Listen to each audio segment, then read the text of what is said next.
Hello दोस्तों, मेरा नाम है सतीश कुमार साहू और स्वागत है आपका A1 नौकरी चैनल के एक और क्लास में।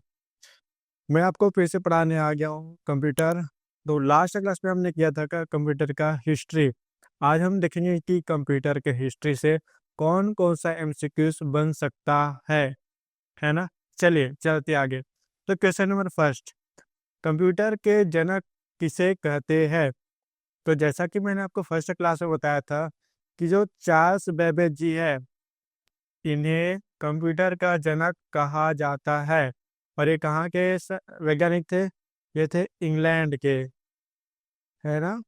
इन्होंने दो कम, दो मशीन का आविष्कार किया था, एक डिफरेंस इंजन और एक एनालिटिकल इंजन, है ना। चलिए चलते हैं आगे। कंप्यूटर द्वारा किसी प्रकार के ऑपरेशन परफॉर्म किया जाता है। तो कंप्यूटर के द्वारा मेनली क्या किया जाता है? एक अंक गणितीय है। और अंक गणितीय में क्या होता है? जो हम मैथ्स में बेसिक सी चीजें करते हैं, जैसे जोड़ना, घटाना, गुणा करना या भाग करना, है ना। और सेकंड क्या? तार्किक, यानी कि greater than, less than, equal to, not equal to, ये सब चीजें की जाती है ना। तो कंप्यूटर के द्वारा बेसिकली दो ऑपरेशन परफॉर्म किया जाता है, एक अंक गणितीय और तार्किक। यानी हमारा ऑप्शन सी सही होगा, उपयुक्त दोनों। क्वेश्चन नंबर 3, कंप्यूटर की उत्पत्ति कंप्यूटर शब्द से हुई है, यह किस भाषा का शब्द है? तो मैंने आपको क्लास 1 में बताया था कि यह जो कंप्यूट शब्द है ना, कंप्यूट, ये एक लैटिन भाषा, और लैटिन भाषा को क्या बोला जाता है? ग्रीक लैंग्वेज, है ना। तो ये ग्रीक भाषा का एक शब्द है जिसका अर्थ होता है क्या? गणना करना। ऑप्शन नंबर बी इसका सही आंसर होगा। ठीक है, चलिए। क्वेश्चन नंबर 4, चार्ल्स बेबेज ने एनालिटिकल इंजन के नाम का यांत्रिक कंप्यूटर का निर्माण करना किस वर्ष से शुरू कर दिया था, है ना। चलिए, यहाँ कुछ बातें ध्यान रखने वाली है। अ, ये जो ऑप्शन है ना, इसको आप कट कीजिएगा, या सॉरी एक काम कीजिएगा, यहाँ मैं ऑप्शन ई ऐड करता हूँ और यहाँ मैं लिखता हूँ 1834। तो जो हमारा डिफरेंस इंजन का आविष्कार हुआ था, है ना, ये हुआ था सन 1822 में। तो इसके जस्ट 12 साल बाद एनालिटिकल इंजन,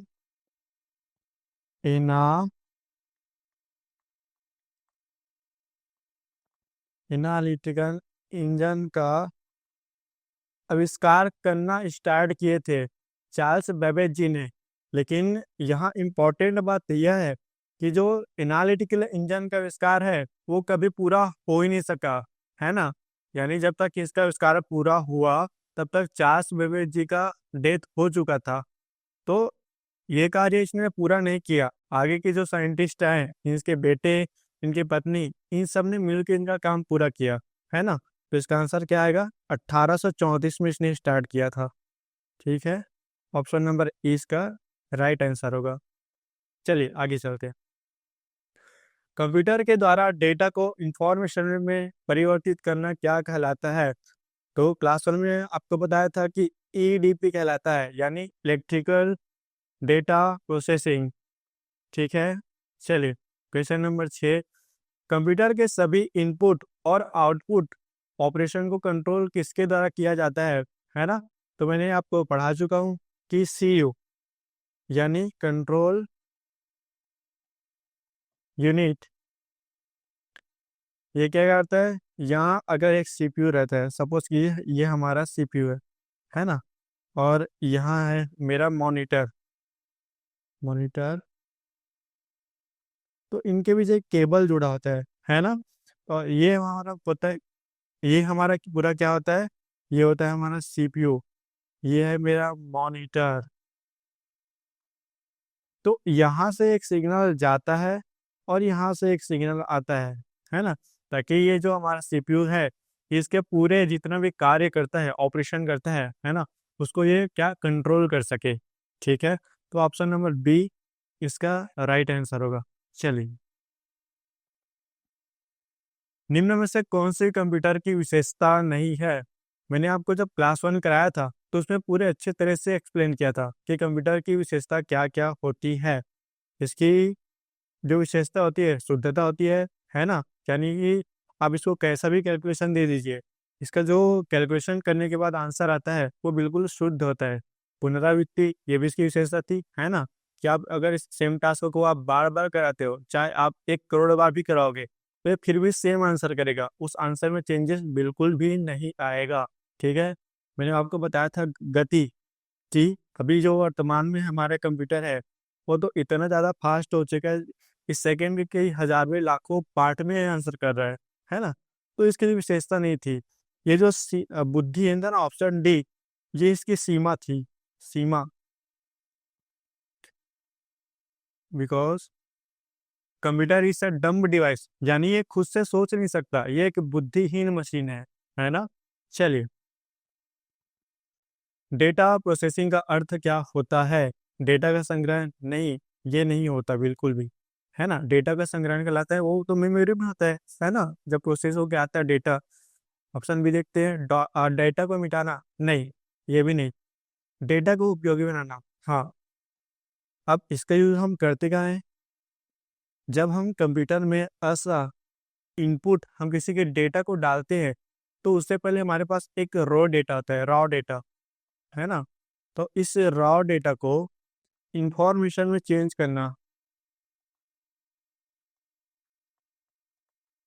ताकि इसे क्या कंप्यूटर क्या करे, प्रोसेस करे। और इस प्रोसेस करने के बाद जो हमको मिलता है वो हमारा होता है आउटपुट, यानी रॉ डेटा को एक इंफॉर्मेशन में चेंज करने कहलाता है क्या, डेटा प्रोसेसिंग। ठीक है, चलिए, क्वेश्चन नंबर 9, कंप्यूटर निम्नलिखित में कौन सा कार्य नहीं कर सकता। कौन सा नहीं कर सकता, कंट्रोलिंग हाँ कर सकता है, ये इनपुट आउटपुट सभी डिवाइस को कंट्रोल करता है, मेमोरी यूनिट को कंट्रोल करता है कंट्रोल यूनिट के थ्रू, है ना। इनपुटिंग हाँ, हम इनपुट देते हैं, प्रोसेसिंग हाँ, डेटा को प्रोसेस करता है, हाँ। अंडरस्टैंडिंग नहीं कर सकता, है ना। तो हमारा ऑप्शन नंबर डी क्या होगा, बिल्कुल सही आंसर होगा। तो एक मिनट, मैं इसको आप कंफ्यूज हो जाओगे, है ना। तो ऑप्शन नंबर डी हमारा राइट आंसर होगा। क्यों, क्योंकि ये तो एक बुद्धिहीन मशीन है ना, इसके पास बुद्धि नहीं है। तो आप जो इसे आप जो इंफॉर्मेशन दोगे, आप उसमें जो भी आप इनपुट डालोगे, ये वैसा ही काम करेगा, ये खुद से सोच नहीं सकता। ठीक है, चलिए, सीपीयू के मुख्यतः कितने भाग होते हैं। हाँ, तो मैंने आपको जब क्लास 1 कराया था तो ये मैंने बहुत अच्छे से सब चीज़ पढ़ा के रखा है ना। तो सीपीयू के 3 भाग होते हैं। ऑप्शन नंबर बी कौन कौन सा, देख लेते, 1 मिनट, 1 मिनट,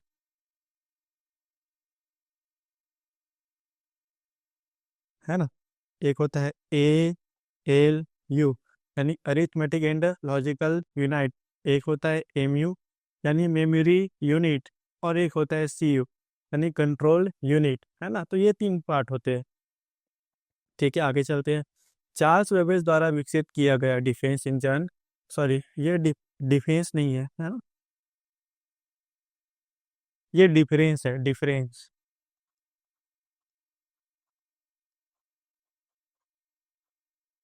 डिफरेंस इंजन दशमलव के बाद कितने अंक तक की गणना कर सकता है।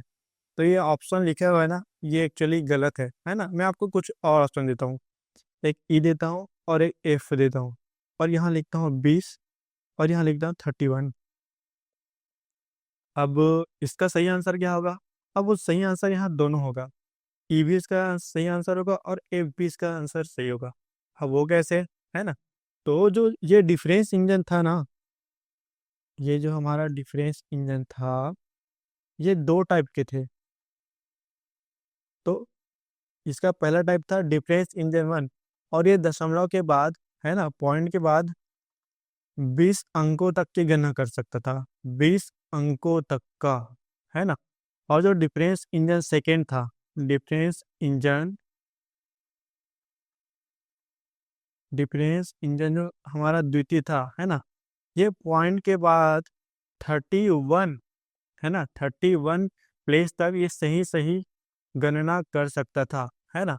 तो यहाँ अगर नॉर्मली पूछ दिया जाए, जैसे इस क्वेश्चन में पूछा गया है कि चार्ल्स बेबेज द्वारा विकसित किया गया डिफेंस इंजन दशमलव के कितने अंक तक गणना कर सकता है, यहाँ आपको ये नहीं बोला जाएगा कि डिफरेंस इंजन 1 की डिफरेंस इंजन 2, तब आप 20 को टिक करना, है ना।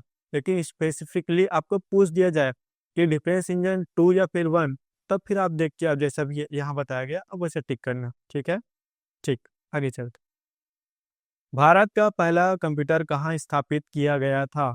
तो भारत का जो प्रथम कंप्यूटर है वो भारतीय सांख्यिकी संस्थान कलकत्ता पे स्थापित किया गया था। इंडियन स्टैटिस्टिक्स ऑर्गेनाइजेशन कोलकाता, ठीक है। चलिए, क्वेश्चन नंबर 13, विश्व कंप्यूटर साक्षरता दिवस किस तारीख को मनाया जाता है? तो ये मनाया जाता है 2 दिसंबर को, अभी जस्ट मनाया गया था, आपको याद होगा, करंट अफेयर आपने पढ़ा होगा पक्का, ऐसा हम आशा करते हैं, ठीक है।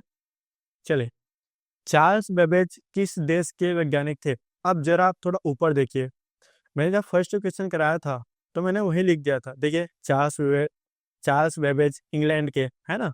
तो क्या इसको मेरे को फिर से बताने की जरूरत है क्या? देखिए, चार्ल्स बेबेज किस देश से के वैज्ञानिक थे? ऑप्शन बी, इंग्लैंड के, ठीक है। चलिए अगला क्वेश्चन में चलते हैं, आज का लास्ट क्वेश्चन। भारत के प्रथम सुपर कंप्यूटर का नाम क्या था? क्या था?